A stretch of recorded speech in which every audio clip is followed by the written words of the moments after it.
کبھی عرش پر کبھی فرش پر کبھی ان کے در کبھی در بدر غم عاشقی تیرا شکریہ میں کہاں کہاں سے گزر گیا.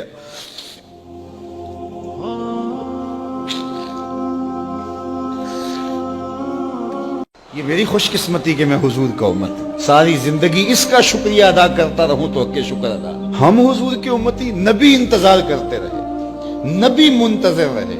حضرت عیسیٰ نے تو نام بھی بتا دیا نا, لوگوں میں جا رہا ہوں چلو نام بھی بتا دیتا ہوں, میرے بعد جو آنے والا اس کا نام احمد ہوگا. نبی انتظار کرتے رہے, 12 نبیوں نے انتظار کیا حضور کی امت میں ہونے کے لیے تمنا کی. نستورہ راہب انتظار کرتا رہا, بحیرہ راہب انتظار کرتا رہا, زندگیاں گزار دی انہوں نے. سلمان فارسی کی کہانی سنے لو, مجوسی کے بیٹے تھے, حق کی طلب میں نکلے, باپ نے گھر سے نکال دیا.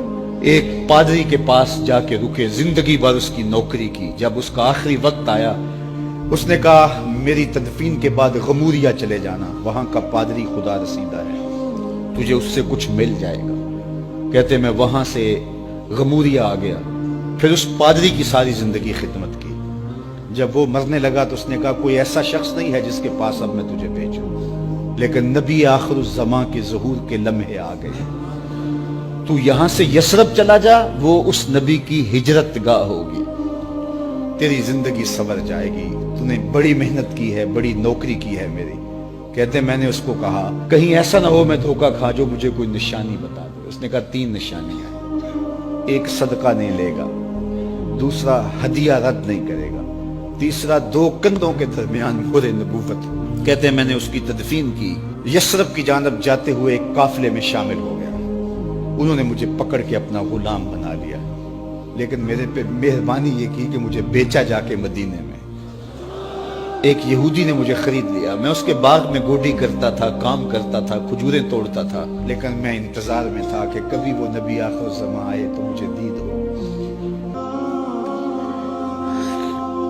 کہتے ہیں ایک دن میں اپنے باغ میں کھجوریں توڑ رہا تھا کہ ہواؤں میں مستی پیدا ہو گئی اور ہر سمت سے طلع البدر علینا کی صدائیں گونجنے لگی. میں سمجھ گیا کہ وہ لمحے آ گئے. میں نے چھلانگ لگا دی اور دوڑ پڑا. میرے آقا نے سمجھا شاید غلام بھاگ گیا, اس نے دوڑ کے مجھے پکڑ لیا.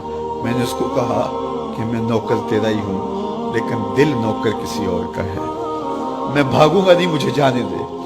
میں کچھ کھجوریں لے گیا تھا صدقے کی نیت سے, جا کے حضور کو پیش کی. آقا کریم نے فرمایا ہم نبی صدقہ نہیں لیتے. کہتے ہیں نشانی ایک پوری ہوگی. کہتے ہیں کہ میں کچھ دنوں کے بعد اور کھجوریں لے گیا اور میری نیت ہدیہ کی تھی. میں نے پیش کی, حضور نے قبول فرما لی. لیکن میں بھی کہتا تھا تیسری نشانی بھی پوری ہو لے تو پھر مانوں گا. اور وہ کیا تھی؟ 2 کندھوں کے درمیان مہر نبوت. کہتے ہیں ایک دن حضور میرے باغ میں آئے اور آقا کریم نے اپنے مبارک کندھے پہ چادر رکھی ہوئی تھی اور چادر کی اوٹ میں مہر نبوت چھپی ہوئی تھی. اور میں پیچھے ہو کے دیکھتا تھا اور میری آرزو یہ تھی کہ کوئی تیز جھونکا ہوا کا آئے اور چادر ہٹ جائے اور میں مہر نبوت کی زیارت کر لوں. حضور میرے ارادہ قلب سے آگاہ ہوئے. فَأَلْقَى إِلَيَّ رِدَاءَهُ, حضور نے چادر اتار کے میری جانب پھینکی اور پھر ایسے رخ کر کے فرمایا انظر الی ما امرت بہ, اس پادری نے جو بتایا تھا دیکھ لے آ کے. تو کہا میں نے دیکھا کہ حضور کے کندھوں کے درمیان